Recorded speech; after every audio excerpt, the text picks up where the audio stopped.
मंचावरती उपस्थित डॉक्टर ढेपे, प्राध्यापक सोमनाथ सर, तसेच अरुणाबा जाधव,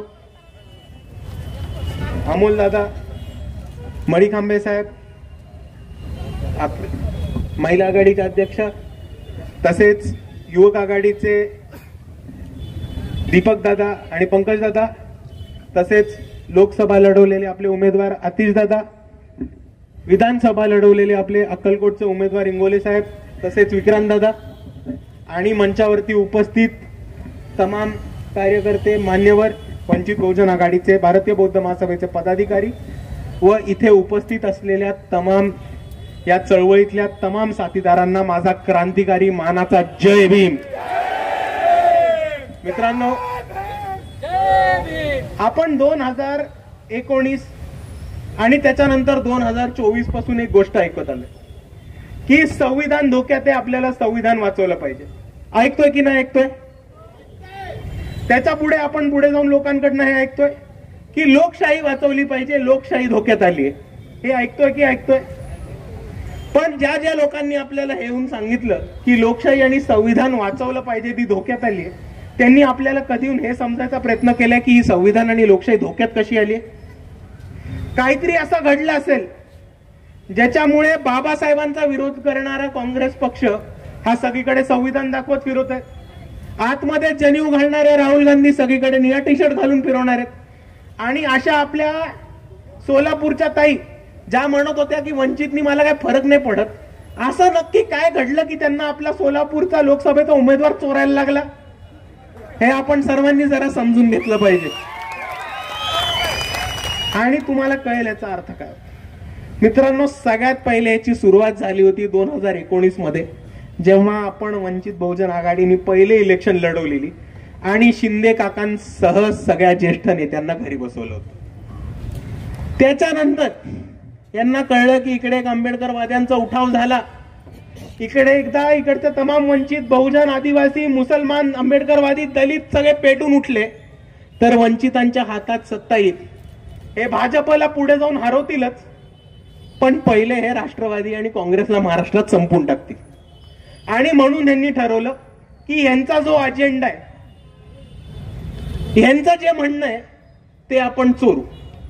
सोपी गोष्ट आहे, हो का नाही सांगा? 2024च्या आधी कोणत्याही काँग्रेस नेत्याच्या हातामध्ये संविधान बघितलं होतं का? नव्हतं. 2024च्या आधी कधी ताई आपल्या जयभीम म्हणत होत्या का? नव्हत्या. कोणाच्या गळ्यात निळा गमछा होता की नव्हता? बाबासाहेबांच्या घोषणा देत होते का? नव्हते. मग हे कशामुळे सुरू झालं? हे सुरू झालं कारण वंचित बहुजन आघाडीने 2019 मध्ये 46 लाख मतदान घेतलं आणि त्याची सुरुवात आपल्या सोलापूर आणि पंढरपूर मध्ये झाली. आणि मला आठवतं त्या प्रचारामध्ये आपण सर्वांनी आमची साथ दिली होती. पण त्याच्याहून पुढे काय झालं समजून घ्या की त्याच्याहून पुढे एका मोठ्या परिस्थितीमध्ये यांना कळलं की वंचितांकडनं जर आपण त्यांचा अजेंडा चोरून घेतला, त्यांच्याकडनं आपण जर त्यांचा नॅरेटिव्ह चोरून घेतला, तर आपण वंचितांची ही चळवळ जी आहे, आंबेडकरवादी चळवळ आहे, त्याच्या पायावरती हल्ला करू शकतो. आणि त्या पद्धतीने केले. म्हणून त्यांनी पहिला जो मुद्दा चोरला तो संविधान खतरे में है, लोकशाही खतरे में है, असा महत्वाचा मुद्दा चोरला. आणि आता ते दुसरा महत्वाचा मुद्दा चोरायचा प्रयत्न करतायत. तो कुठला? ईव्हीएमचा. कारण ईव्हीएमचा महत्वाचा मुद्दा महत्वाचा काय आणि आपण सर्वांनी त्याच्यावरती लक्ष का दिलं पाहिजे हे समजून घेणं गरजेचं आहे. आपण आता सोपं एक गोष्ट लक्षात घ्या की आपल्याला, आपण मतदान करता का? एका वेळेस किती मतदान करता? दादा तुम्ही किती मतदान करता? ताई तुम्ही किती मतदान करता? आपल्याला देवेंद्र फडणवीस माहिती आहेत, महाराष्ट्राचे मुख्यमंत्री, ते किती मतदान करतात? एक. बरोबर. आपल्याला भारताचे पंतप्रधान माहिती आहेत, कोण आहेत? ते किती मतदान करतात? एक. आणि एक मुंबईत अंबानी नावाचा प्राणी राहतो, माहितीये का? तो किती मतदान करतो? एक. तर तुम्ही ही समानतेची ताकद समजून घ्या की आपल्या इकडे उभे असलेले दादा, तिकडे मागे बसलेले असलेले ताई, महाराष्ट्राचे मुख्यमंत्री, आपले प्राईम मिनिस्टर आणि या देशातला सर्वात श्रीमंत माणूस अंबानी एका वेळेस जाऊन एकच मत टाकतात आणि त्या सगळ्यांची मताची किंमत एकच राहते. ह्याला म्हणतो आपण समानतेची ताकद. आणि ही ताकद आपल्या दिली आहे फक्त आणि फक्त बाबासाहेब आंबेडकरांच्या संविधानाने. पण मित्रांनो, हा जो ईव्हीएमचा घोटाळा होतोय, तो ईव्हीएमचा घोटाळा आपल्याला बाबासाहेबांनी संविधानातनं मतदानाचा दिलेला अधिकार काढून देतो आणि ते आपण खपवून घेणार आहोत का? सोपा मुद्दा आहे. तुम्हाला माहितीये तुमच्या गावामध्ये 20 लोक आहेत. 20 लोकांनी जाऊन एका पक्षाला मतदान केलं आणि तिसरा माणूस 200 मतांनी निवडून आला. गावात आहेत 20 मत. तुम्हाला वाटणार नाही का गफलत झालीये? वाटणार नाही का गफलत झालीये? कुठेतरी गेम होतोय, कुठेतरी पाणी जास्त मुरतंय. वाटेल की नाही वाटणार? जर असंच होत राहिलं तर तुमचा लोकशाहीवरती भरोसा राहील का? जर असंच होत राहिलं, लोकशाहीवरचा भरोसा उडला, तर तुम्ही उद्या मतदानाला जाणार आहात का? आणि जर मतदानाला कोणी नाही गेलं तर नरेंद्र मोदी आपले डिक्टेटर होऊनच गेले. मग किम जोंग उन मध्ये आणि नरेंद्र मोदी मध्ये काय फरक? हुकुमशाही येईल. जर कोणी मतदानच नाही केलं तर आपल्या देशात हुकुमशाही आली. आणि अशा पद्धतीचा एक षडयंत्र इकडे उभा राहायचा प्रयत्न होतो की आपण जाऊन किती मतं दिली तरी सेटिंग करून ज्याला मतं पडायची आहेत त्यांनाच मतं पडत असली तर हा लोकशाहीचा आणि संविधानाचा गळचेपी आहे. आणि त्याच्या विरुद्ध वंचित बहुजन आघाडी कायमस्वरूपी भूमिका घेत राहील आणि या ईव्हीएमच्या लढ्यात लढत राहील. आणि इकडे तसंच मांडत असताना एक महत्वाचा मुद्दा मांडायचा आहे. आपल्या बरोबर रणजित दादा आलेत, सरपंच मरकतवाडीचे. त्यांनी एक महत्वाची भूमिका घेतली होती. त्यांनी म्हटलं होतं की आम्ही डोर टू डोर प्रचार केलाय, घरोघरी गेलोय, मला माझ्या गावातला माणूस आणि माणूस माहितीये. 1800 मतांचं गाव आहे. त्यांची गॅरंटी आहे, सगळ्यांची गॅरंटी आहे की 1800 पैकी मतं एका उमेदवाराला जाणार आहे. पण ते तसं न होता अख्खं उलट येऊन 1500 मतं भाजपला पडतात. गावातल्या कोणाला पत्ता नाही, सरपंचाला पत्ता नाही, बूथवरच्या माणसाला पत्ता नाही, उमेदवाराला पत्ता नाही. पण त्याच्याहून महत्वाचं, मला खास करून मरकतवाडीच्या तमाम लोकांचा इकडे सत्कार करण्याचं कारण हे होतं की त्यांनी न घाबरता न मागे सरकता इकडच्या सरकारला, प्रशासनाला आणि इलेक्शन कमिशनला आव्हान दिलं की तुम्ही जी चीटिंग केली आहे त्याच्यावरती आमचा भरोसा नाहीये, आमचा भरोसा नाहीये. आणि आम्ही तुम्हाला सिद्ध पण करून दाखवू शकतो की तुम्ही चीटिंग केली आहे. म्हणून मी तुम्हाला खुलं आव्हान देतो की मरकतवाडीमध्ये या आणि बॅलेट पेपरवरती इलेक्शन करून दाखवा. जसं आपल्या सरपंच साहेबांनी ही भूमिका घेतली तसं समोरनं एक तरी उत्तर आलं का? नाही. त्यांना उडवाउडवीची उत्तरं लावली. एवढंच नाही तर त्यांना म्हटलं की इकडे सुरक्षेचा भंग होऊ शकतो, फायरिंग होऊ शकते, सेक्शन 144 लावू, आम्ही बंद करू. आणि अशी जर कोणीही लोकशाहीच्या बाजूनी भूमिका घेत असताना जर त्यांना सरकार इकडे दडपशाहीचे उत्तर देत असेल तर ही लोकशाहीची गळचेपी आणि ते कोणत्याही परिस्थितीत आपण खपवून घेणार नाही आहोत मित्रांनो. आणि आपण एक गोष्ट समजून घ्या की ईव्हीएमचा मुद्दा आत्तापासून नाही आलेला आहे. ईव्हीएमचा मुद्दा खूप आधीपासून आहे आणि तो कोणी तो छेडला असेल या देशामध्ये तर तो बाळासाहेब आंबेडकर यांनी छेडलेला आहे. आता आपण बघितलं असेल की राहुल गांधींनी एक पत्र लिहिलं आणि अख्खी मीडिया त्यांच्या मागे झक मारत गेली. पण या मीडियाला एक सांगू इच्छितो की जेव्हा राहुल गांधींच्याच काँग्रेसनी सगळ्यात पहिले 2004 मध्ये ईव्हीएम आणलं होतं तेव्हा 2004 मध्ये पहिली ईव्हीएमच्या विरुद्ध केस करणारे या भारतामध्ये बाळासाहेब आंबेडकर होते आणि अजून कोणी नाही. आणि एवढीच नाही तर तुमच्या सर्वांसमोर मांडायला बाकीची सुद्धा माहिती घेऊन आलोय. 12 डिसेंबर 2024 जेव्हा विधानसभेचा निकाल आला तेव्हा 12 डिसेंबर 2024 ला बाळासाहेब आंबेडकर यांनी एस चोकोलिंगम जे इलेक्शन कमिशनचे ऑफिसर आहेत, चीफ इलेक्टोरल ऑफिसर आहेत इलेक्शन कमिशनचे, त्यांना एक पत्र लिहिलं आणि त्यांना म्हटलं की तुमची जी आकडेवारी आली आहे, तुमची जी इलेक्शनचा डेटा आलाय त्याच्यामध्ये 76 लाख म्हणजे 75,90,000 एवढी मतं एक्स्ट्रा आहेत. ती मतं कुठनं आली आहेत ती आम्हाला सांगा. आणि त्याच्याबद्दल त्यांनी त्यांना 3 प्रश्न विचारले. हे 3 प्रश्न महत्वाचे आहेत, आपण सर्वांनी समजून घ्या. त्यातला पहिला प्रश्न होता की एका माणसाला मतदान द्यायला किती वेळ लागतो. त्यातला दुसरा प्रश्न असा होता की 5 ते 6च्या मध्ये किती मतदान झालंय ह्याची आकडेवारी आम्हाला द्या.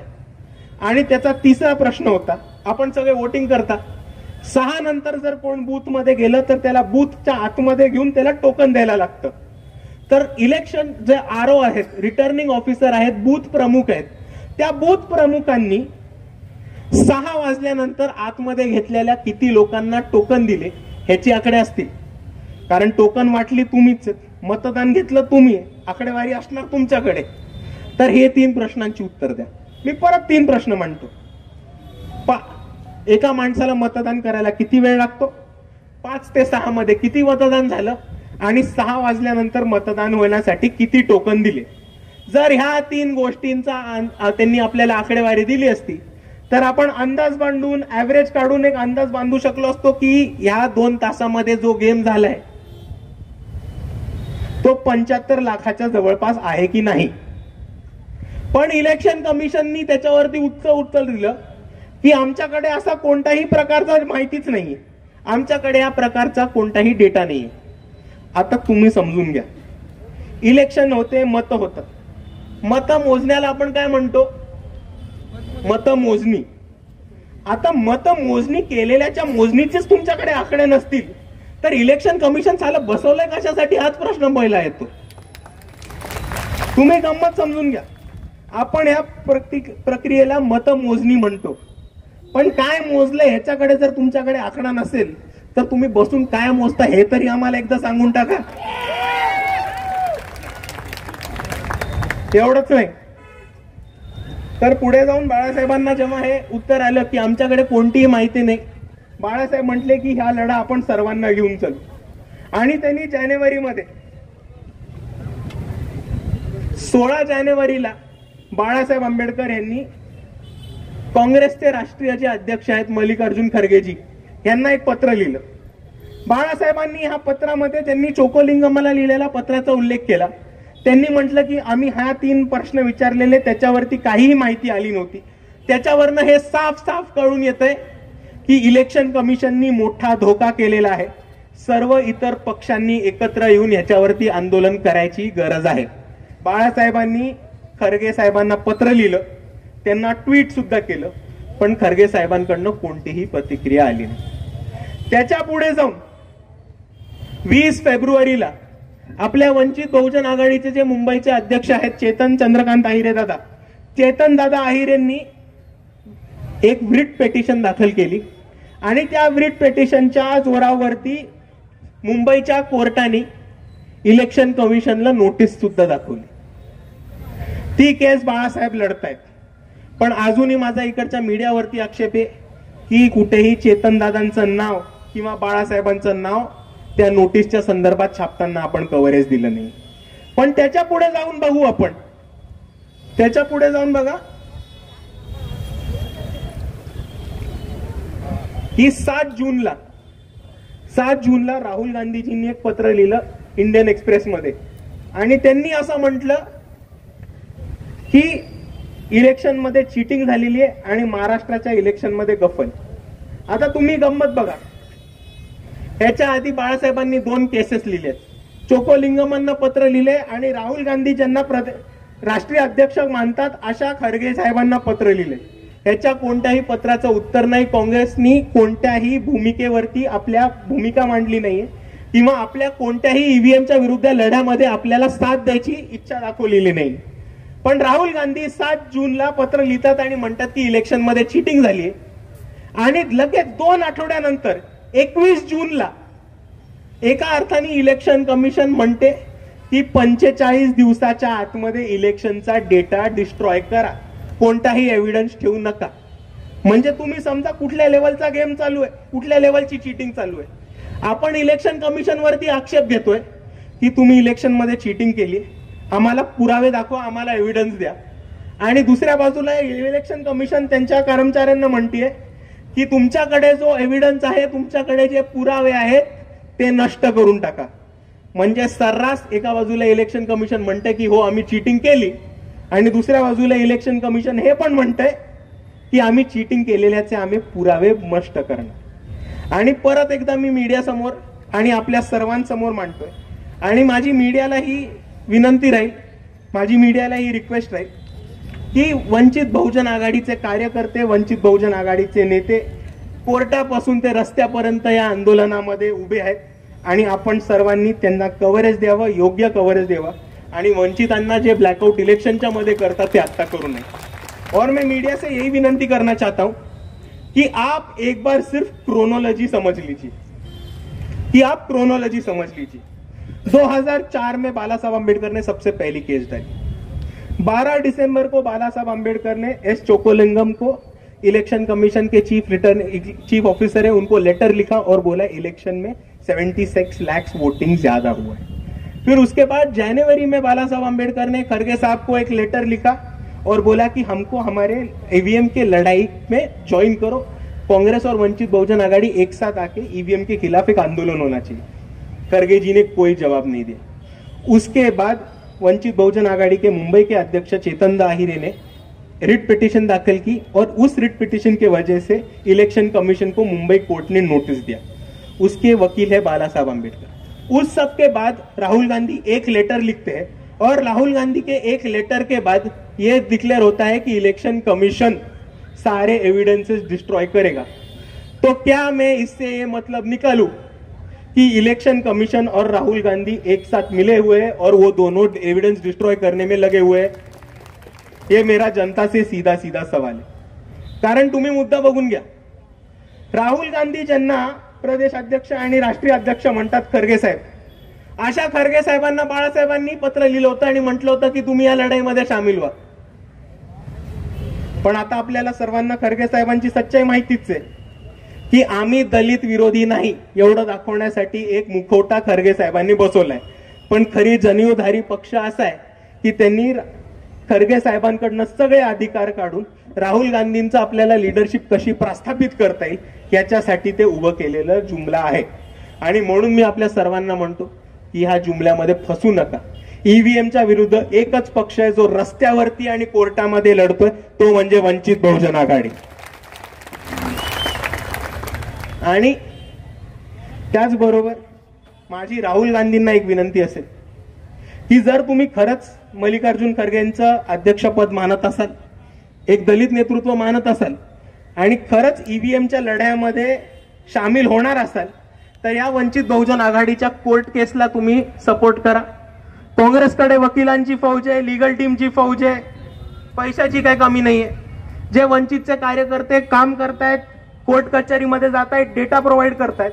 जर तुम्हाला या लढाईमध्ये सामील व्हायचं असेल तर या वंचितच्या तळागाळातल्या कार्यकर्त्यांना मदत करून दाखवा. कारण ईव्हीएम आणि मतदान हा इकडच्या तमाम वंचितांच्या आणि आंबेडकरवाद्यांच्या लोकशाही आणि संविधानाचा प्रश्न आहे. ईव्हीएम, मतदान, लोकशाही हा आंबेडकरवाद्यांचा नेहमीचा मूलभूत प्रश्न आहे, आणि तो आम्ही कोणत्याही परिस्थितीत राहुल गांधींना त्यांची लीडरशिप आणि नेतृत्व छापायला वापरू देणार नाही आहोत, हे मी ठामपणे आपल्या सर्वांसमोर मांडतो. आणि तेच मांडता मांडता मला एक शेवटचा मुद्दा मांडायचा जायच्या आधी की आपल्या अजून 2 मागण्या होत्या की एससी आणि एसटीचं बजेट जे होतं ते मोठ्या प्रमाणामध्ये महाराष्ट्रामध्ये वळवलं गेले. आपल्याला एका बाजूला दिसेल की ते मोठ्या प्रमाणात लाडक्या बहिणीकडे वळवलं गेले. लाडक्या बहीण योजनेला आमची विरोध नाहीये, पण तुमच्याकडे असे कितीतरी निधी आहेत जिकडनं तुम्ही बजेट फिरू शकता. तुम्ही जेव्हा एससी आणि एसटीचं बजेट फिरवता तेव्हा या इकडच्या लोकांना साफ साफ दिसून येतं की हे भाजपचं जे सरकार आहे त्यांना इकडच्या आदिवासींचं, दलितांचं, बहुजनांचं आणि तमाम वंचितांचा विकास नकोय. म्हणून ज्या सुधार कायद्यासाठी, ज्या सुधार योजनांसाठी इकडच्या संविधानामध्ये आपल्याला जी निधीची तरतूद करून दिली होती, ती निधी इकडच्या मुख्यमंत्र्यांनी आणि त्यांच्या सरकारनी सर्रास चोरलेली आहे, हे आपण सर्वांनी लक्षात ठेवा. आणि तुम्हाला पुरावा पाहायचे असेल तर त्यांचेच मंत्री संजय शिरसाट हे बोलतात की एससी आणि एसटीचा फंड हा लाडक्या बहिणीकडे फिरवला होता. आणि हेच बोलत असताना आपल्या सर्वांना हे सुद्धा लक्षात ठेवायला पाहिजे की हे फक्त भाजपचं सरकार नाही हे जे चोरी करतं.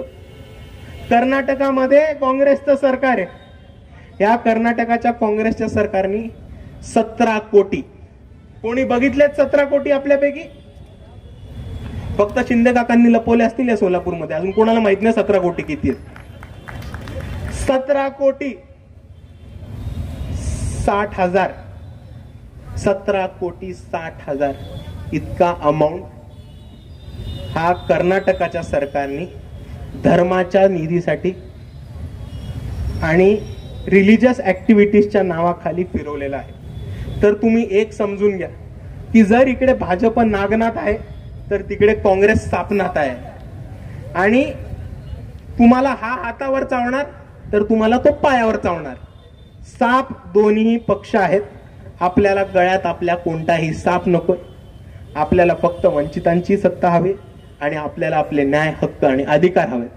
म्हणून या ईव्हीएमच्या लढाईमध्ये आणि जो एससी आणि एसटीचा फंड चोरलाय त्या लढाईमध्ये वंचित बहुजन आघाडी नेहमीच भूमिका घेऊन उभी राहणार आहे. आणि या कोणत्याही प्रश्न जोपर्यंत सुटत नाही तोपर्यंत आम्ही कोणीही मागे सरकणार नाही, एवढं आपल्या सर्वांसमोर मांडतो आणि आपली रजा घेतो. जय भीम, जय संविधान.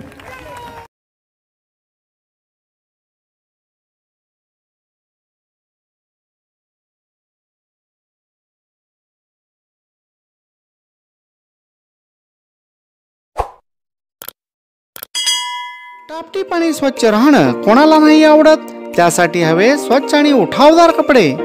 आता नवे कपडे खरेदी करायचं चिंता कशाला आहे. त्या कपड्यांनाच नवा लुक आणि माफक दरात शुभ्रतेची चमक देणारी एकमेव लॉन्ड्री, कला लॉन्ड्री. एकदा भेट देऊन स्वच्छतेबाबतचा अनुभव घ्या. कला लॉन्ड्री, नवोदय नगर, मजरेवाडी हद, होटगी रोड, सोलापूर. स्वच्छ कपडे, सुंदर जीवन. तळवळ भागातील वस्त्रवैभवात भर घातलेल्या श्री एस.बी. कासार अँड सन्सच्या महावीर क्लॉथ सेंटर येथे विविध प्रकारच्या ब्रँडेड कपड्यांचं fresh stock, suiting, shirting, readymade, hosiery यासह विविध नामांकित कंपन्यांच्या साड्यांचं भरगच्च स्टॉक. खरेदीसाठी आजच आमच्या दालनास भेट द्या. आमचा पत्ता Mahavir cloth stores and jeans corner, देवी मंदिरासमोर, अक्कलकोट रोड, तळवळ स्टेशन, तालुका अक्कलकोट.